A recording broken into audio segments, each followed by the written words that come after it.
Alright, so let's go over flow volume loops. They're kind of like herpes.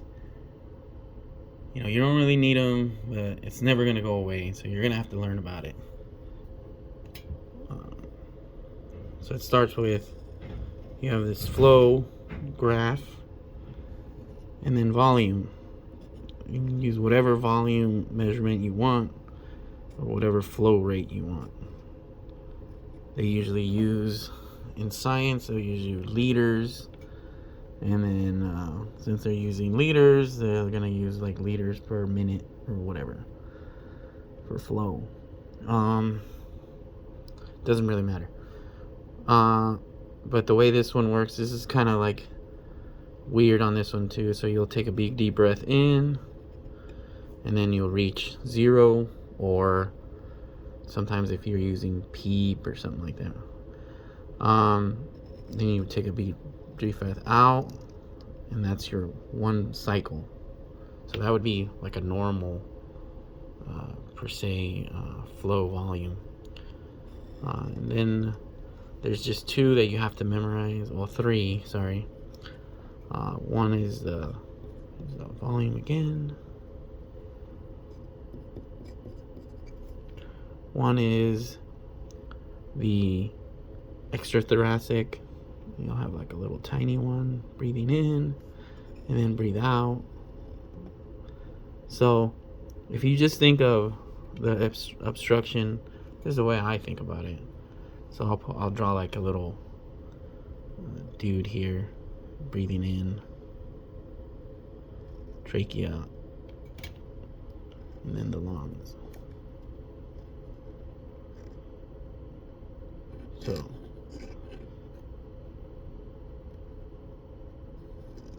alright, so this is extra and then intra, right? And then I'll talk about the other one. So if you just think of like air going in, you're taking breath in, if it's blocked here, then it's gonna be this one, extrathoracic. And then if it's an obstruction is somewhere in here, then you're gonna block this one, and it's gonna look like this with a normal.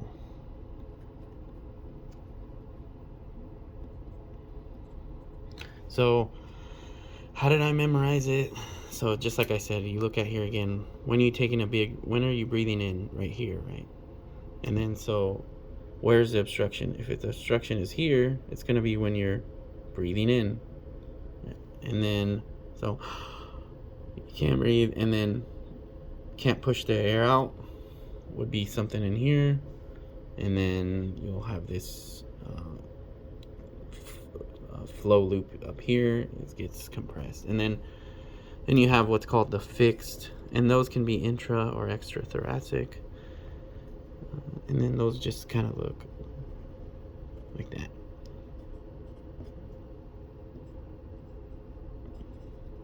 So do you really need to know this for the boards? Yes. In real life, I guess if you order like a flow volume loop, which I don't know why you would, unless you're doing like a lung transplant case. But if you're just work at a surgery center or a regular old hospital that doesn't do transplants or doesn't do anything crazy type of surgery, I don't really see why you would need to know this stuff. But it's nice to know. But then again, there's like a lot of other stuff that's nice to know. Like I would like to know,